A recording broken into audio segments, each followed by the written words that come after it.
नमस्कार प्यारे साथियों, मैं हूं आपका दोस्त कौशल प्रजापति। स्वागत करता हूं आपका अपने YouTube चैनल रोशन मॉक क्लासेस में। दोस्तों, आज की यह वीडियो क्लास 10th के लिए मोस्ट इम्पोर्टेंट रहने वाली है, क्योंकि इस वीडियो में हम देखेंगे क्लास 10th के एक मोस्ट इम्पोर्टेंट क्वेश्चन विज्ञान के, कक्षा 10 विज्ञान के साइंस के कुछ ऐसे इम्पोर्टेंट क्वेश्चन हैं जो 2025 के लिए मोस्ट इम्पोर्टेंट रहेंगे।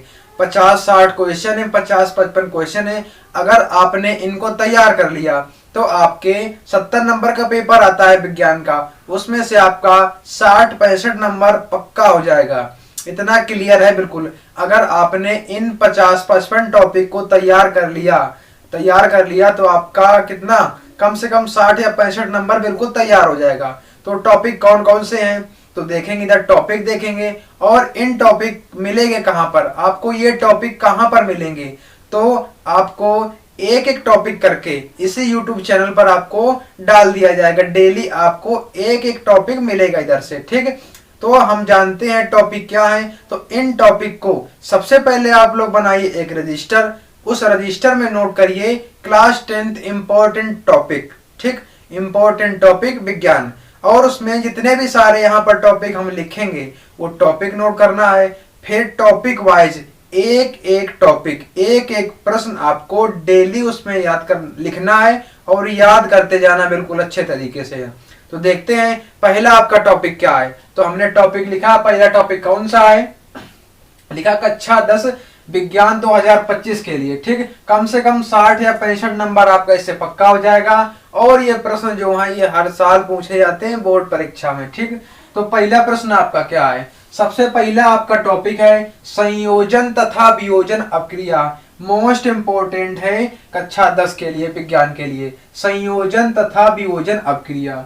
दूसरा नंबर ऊष्माक्षेपी तथा ऊष्मा शोषी अपक्रिया। मोस्ट इंपोर्टेंट है, कॉपी में नोट करते जाना बिल्कुल, एक एक हेडिंग, एक एक टॉपिक नोट करते जाना बिल्कुल।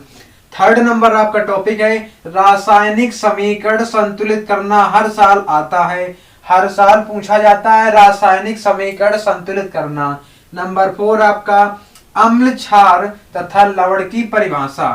देखो, अम्ल, क्षार और लवण हो गया, इसकी परिभाषा पूछता है और एग्जाम्पल भी पूछता है आपके। मोस्ट इंपोर्टेंट है ये। नंबर 5 में आपका बेकिंग सोडा बनाने की विधि। मोस्ट इंपोर्टेंट है, जितनी भी विधियां हैं आपकी विधि वो मोस्ट इंपोर्टेंट रहेंगी। तो बेकिंग सोडा बनाने की विधि आपकी हो गई। फिर इसके बाद नंबर 6 है धावन सोडा बनाने की विधि। क्या है आपकी, नंबर 6 में है धावन सोडा बनाने की विधि। नंबर 7 है आपका प्लास्टर ऑफ पेरिस बनाने की विधि। मोस्ट इंपोर्टेंट है ये plaster of Paris, plaster of Paris most important है। 8 नंबर है आपका क्वेश्चन उदासीनीकरण अभिक्रिया। क्या है उदासीनी अभिकरण क्रिया, क्या होती है।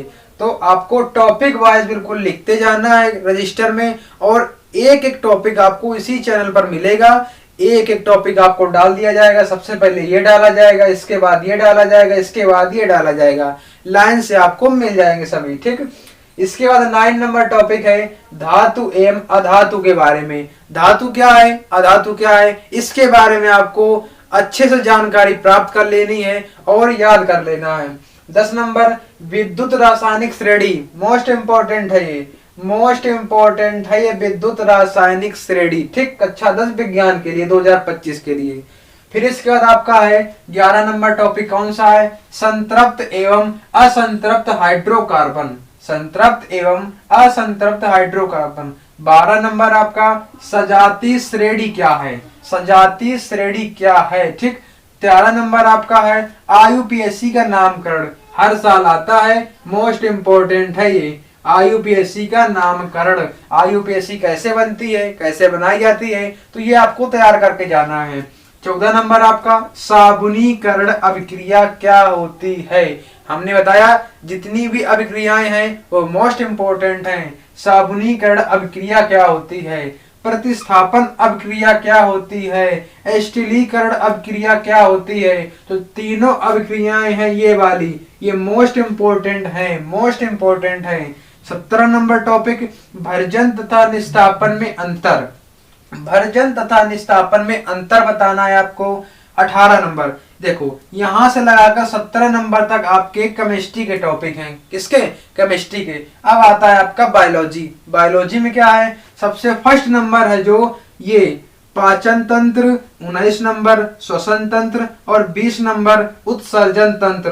तो ये मोस्ट इंपोर्टेंट है, ये लॉन्ग आंसर में आता है आपका, मोस्ट इंपोर्टेंट है, लॉन्ग आंसर में पूछा जाता है, हर साल आता है। पाचन तंत्र तो हर साल आता है।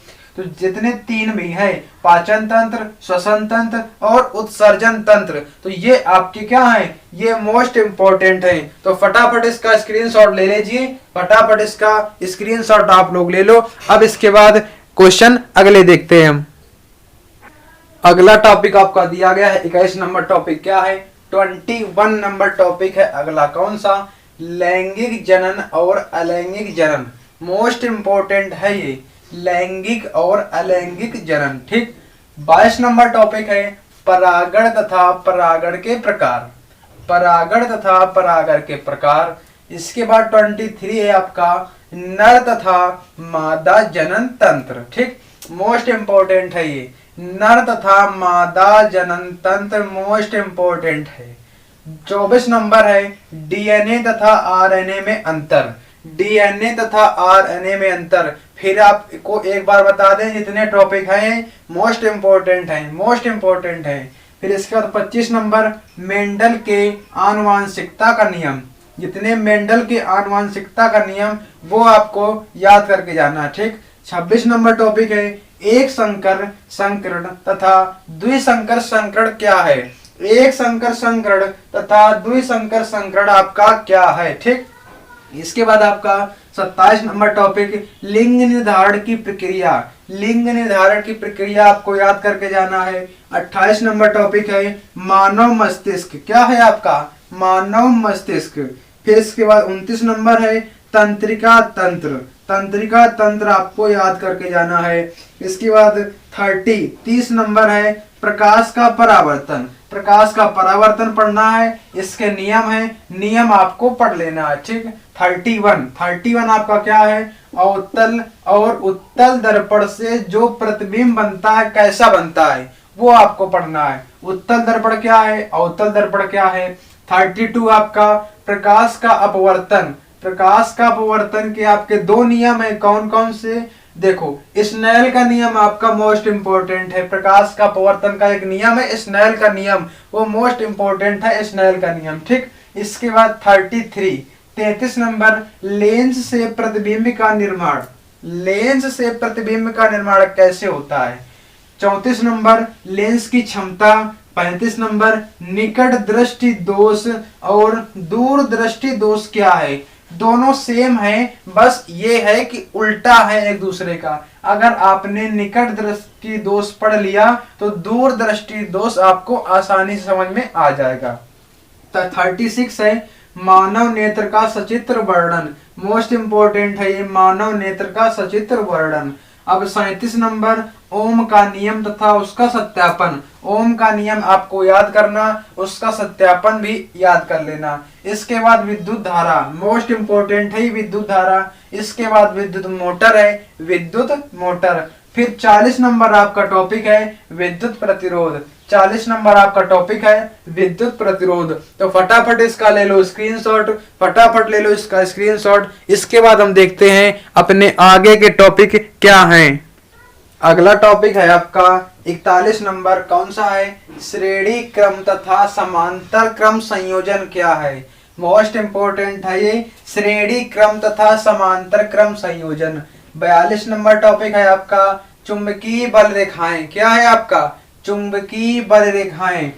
43 नंबर है बायो-सेवर्ट का नियम। बायो-सेवर्ट का नियम मोस्ट इंपोर्टेंट है। 44 नंबर फ्लेमिंग के दाएं तथा बाएं हाथ का नियम। फ्लेमिंग के दाएं तथा बाएं हाथ का नियम।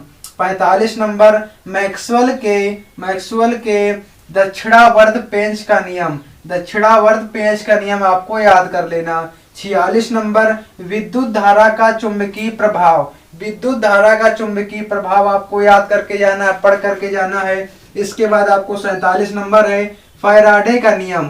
फैराडे का नियम आपका इसमें आता है फैराडे के नियम, दो नियम है। इसी में आपका आता है लेंज का नियम, ये मोस्ट इंपॉर्टेंट है लेंज का नियम। 48 नंबर ओजोन परत का अपक्षय, ओजोन परत का अपक्षय याद करना। इसके बाद 49 नंबर ऊर्जा के स्रोत, ऊर्जा के स्रोत। 50 नंबर ग्रीन हाउस प्रभाव और अम्लीय वर्षा, ग्रीन हाउस क्या है, उसके प्रभाव और अम्लीय वर्षा क्या है, ठीक। 51 नंबर खनिज और अयस्क आपको पढ़ लेना, ये टॉपिक आपके छूट गए थे ना, ये पहले लिखना था, ठीक। 51 नंबर है खनिज और अयस्क। 52 नंबर किण्वन आपका क्या है। 53 नंबर ऑक्सीकरण और 54 नंबर है आपका हाइड्रोकार्बन। तो ये आपके जो 54-55 टॉपिक हैं आपको ये बिल्कुल अच्छे से आपको तैयार कर लेना, क्योंकि अगर आप इनको तैयार कर लिए तो आपके कम से कम 60-65 नंबर बिल्कुल पक्के हैं। 70 में से 60-65 नंबर पक्के हैं, पूरा पढ़ने की जरूरत नहीं है। इन टॉपिक को तैयार कर लेना। और जो ये टॉपिक हैं 1 नंबर से बिल्कुल शुरुआत से आपको इसी YouTube चैनल पर मिलेंगे। अभी नहीं अपलोड किए गए हैं, लेकिन अब धीरे धीरे करके एक एक टॉपिक आपका अपलोड कर दिया जाएगा, ठीक। तो मिलते हैं अपने सबसे पहले टॉपिक के साथ, तब तक के लिए टाटा बाय बाय।